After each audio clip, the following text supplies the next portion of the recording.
Hello students, कैसे हैं आप? बिल्कुल ठीक, वेरी गुड।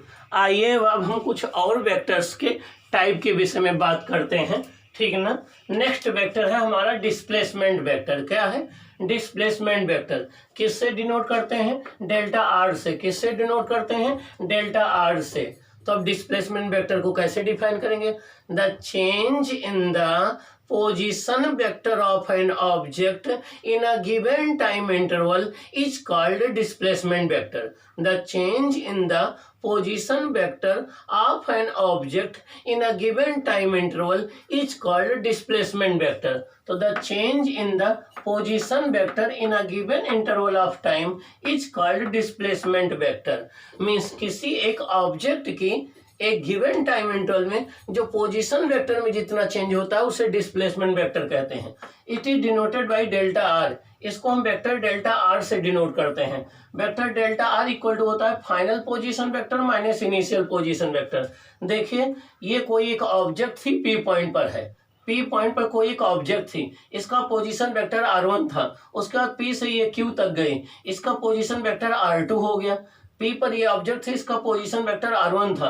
P से ये Q पर गई, इसका पोजीशन वेक्टर r2 हो गया। इसका डिस्प्लेसमेंट PQ हुआ। क्या हुआ? PQ हुआ। और डायरेक्शन क्या हो जाएगी? P से Q की डायरेक्शन हो जाएगी फ्रॉम P टू Q। तो देखिए, PQ जो है इसका डिस्प्लेसमेंट हो जाएगा r2 minus r1 delta r हो जाएगा। ये डिस्प्लेसमेंट वेक्टर हो जाएगा। इसकी डायरेक्शन जो है P से Q की डायरेक्शन में हो जाएगी। ओके, तो डिस्प्लेसमेंट वेक्टर ये है। अब पोलर एंड एक्सियल वेक्टर क्या होते हैं? पोलर और एक्सियल वेक्टर। तो पोलर वेक्टर आपके ट्रांसलेशनल मोशन से एसोसिएटेड होते हैं। जब कोई बॉडी ट्रांसलेशनल मोशन करती है तो उससे एसोसिएटेड होते हैं। एक्सियल वेक्टर नाम से ही क्लियर है, एक्सिस के लॉन्ग होंगे। तो जब कोई बॉडी रोटेशनल मोशन में होगी तो एक्सियल वेक्टर होंगे। तो जब भी हम, जैसे यहाँ पर ये पी क्यू वेक्टर है तो इसका पॉइंट ऑफ एप्लीकेशन पी है और एंडिंग पॉइंट क्यू है। So the vectors that have a starting point or point of application are called polar vector. Means Jin vector का स्टार्टिंग पॉइंट होता है या पॉइंट ऑफ एप्लीकेशन होता है उन्हें हम पोलर वेक्टर कहते हैं। वह वेक्टर जिनका स्टार्टिंग पॉइंट होता है या पॉइंट ऑफ एप्लीकेशन होता है उन्हें हम पोलर वेक्टर कहते हैं। जैसे फोर्स है, वेलोसिटी है, डिस्प्लेसमेंट है, ये सब पोलर वेक्टर होते हैं। रीजन किनका एक स्टार्टिंग पॉइंट होता है, एक पॉइंट ऑफ एप्लीकेशन होता है, तो इन्हें हम पोलर वेक्टर कहते हैं। These are generally associated with the translational motion of body. ये जनरली बॉडी के ट्रांसलेशनल मोशन से जुड़े होते हैं। जब बॉडी ट्रांसलेशनल मोशन करती है तो हमें इनकी रिक्वायरमेंट पड़ती है। अगला है एक्सियल वेक्टर। एक्सियल वेक्टर क्या है? The vectors which are associated with rotational motion of an object. वे वेक्टर्स जो किसी बॉडी की रोटेशनल मोशन से एसोसिएटेड होते हैं, रोटेशनल मोशन से जुड़े हुए होते हैं, and acts along the axis of rotation are called axial vector. और वो एक्सिस ऑफ रोटेशन के अलोंग एक्ट करते हैं। वह वेक्टर जो रोटेशनल मोशन से जुड़े होते हैं और जो एक्सिस ऑफ रोटेशन के अलोंग एक्ट करते हैं उन्हें हम एक्सियल वेक्टर कहते हैं। क्या कहते हैं? Axial vector. एक्सियल वेक्टर की एग्जांपल में क्या होगा? Angular displacement, angular velocity, angular acceleration, angular momentum, ये जितने हैं, टार्क, ये जितने हैं सब एक्सियल वेक्टर होते हैं। Angular displacement, angular velocity, angular acceleration, angular momentum, torque, ये जितने होते हैं ये आपके एक्सियल वेक्टर होते हैं। Axial vectors are normal to the plane of motion and along the axis of rotation. जितने भी एक्सियल वेक्टर होते हैं वो जिस प्लेन में मोशन हो रही होती है, जितने भी एक्सियल वेक्टर होते हैं जिस प्लेन में मोशन हो रही होती है उस प्लेन के परपेंडिकुलर होते हैं। क्या होते हैं? उस प्लेन के परपेंडिकुलर होते हैं। तो जितने भी एक्सियल वेक्टर होते हैं, सपोज कर लीजिए ये XY प्लेन है। अब कोई मोशन XY प्लेन में हो रही तो इसके परपेंडिकुलर Z होगा।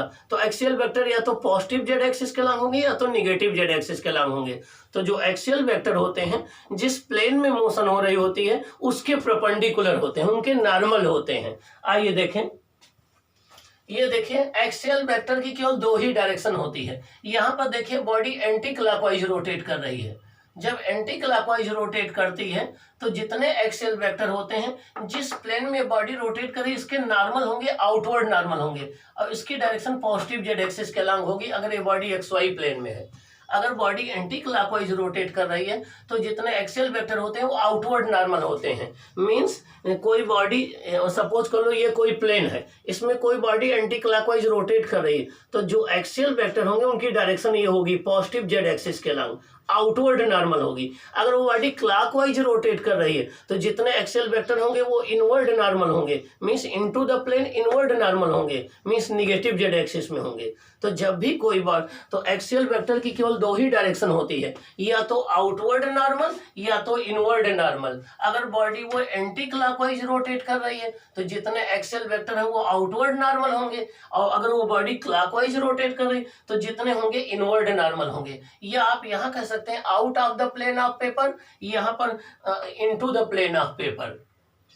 In this case, all axial vectors will be outward normal to the plane of paper. इस केस में outward normal to the plane of paper होंगे and along the axis of rotation, और axis of rotation के along होंगे। In this case, all axial vectors are inward normal. इस case में inward normal होंगे। inward normal मतलब इस direction में होंगे, सारे axial vector इस डायरेक्शन में होंगे, ये inward normal। And into the end to the plane of paper, plane of paper के में इनवर्ड नॉर्मल होंगे। वेक्टर्स का मतलब होता है कैरियर्स। वेक्टर वर्ड एक लैटिन वर्ड है, इसका मतलब होता है कैरियर्स। कैरियर्स मतलब अपने साथ ले जाने वाले। और कुछ ऐसी क्वांटिटी होती हैं जिनकी अलग अलग डायरेक्शन में अलग अलग वैल्यू होती है, लेकिन वो उनकी कोई फिक्स डायरेक्शन नहीं होती। कुछ ऐसी फिजिकल क्वांटिटी होती हैं जिनकी डिफरेंट डायरेक्शन में डिफरेंट वैल्यू होती है, लेकिन उनकी फिक्स्ड डायरेक्शन नहीं होती है। ऐसी क्वांटिटी ना स्केलर होती हैं ना वेक्टर होती हैं, उनको टेंसर क्वांटिटी कहते हैं। क्या कहते हैं? टेंसर क्वांटिटी कहते हैं। जैसे आपका रिफ्रैक्टिव इंडेक्स है, स्ट्रेस है, आपका इलेक्ट्रिकल कंडक्टिविटी है, तो ये सब टेंसर क्वांटिटी होती हैं। मोमेंट ऑफ इनर्शिया है तो वह फिजिकल क्वांटिटी जो किसी एक स्पेसिफिक डायरेक्शन में नहीं होती, लेकिन उनकी वैल्यू डिफरेंट डायरेक्शन में होती है, तो उन्हें हम क्या बोलते हैं? टेंसर। क्या बोलते हैं? टेंसर। टेंसर में कौन आता है? मोमेंट ऑफ इनर्शिया आ जाएगा, स्ट्रेस आ जाएगा, आपका रिफ्रैक्टिव इंडेक्स आ जाएगा, इलेक्ट्रिकल कंडक्टिविटी आ जाएगी। ये सब टेंसर कहलाते हैं। तो टेंसर वही फिजिकल क्वांटिटी हैं जिनमें डायरेक्शन तो नहीं होती है, लेकिन जिनकी डिफरेंट वैल्यू डिफरेंट डायरेक्शन में होती है, और वो सिंपल मैथमेटिक्स के द्वारा ऐड और सब्ट्रैक्ट की जा सकती हैं। एक बात और सुन लेना, किसी भी फिजिकल क्वांटिटी में केवल मैग्नीट्यूड और डायरेक्शन होना ही उसके वेक्टर होने की गारंटी नहीं है। अगर उसको वेक्टर होना है तो उसे ज्योमेट्रिकल लॉ को फॉलो करना पड़ेगा, उसको वेक्टर एडिशन को फॉलो करना पड़ेगा। उसको हम ज्योमेट्री के द्वारा ऐड कर पाएंगे, सिंपल मैथमेटिक्स के द्वारा नहीं ऐड कर पाएंगे।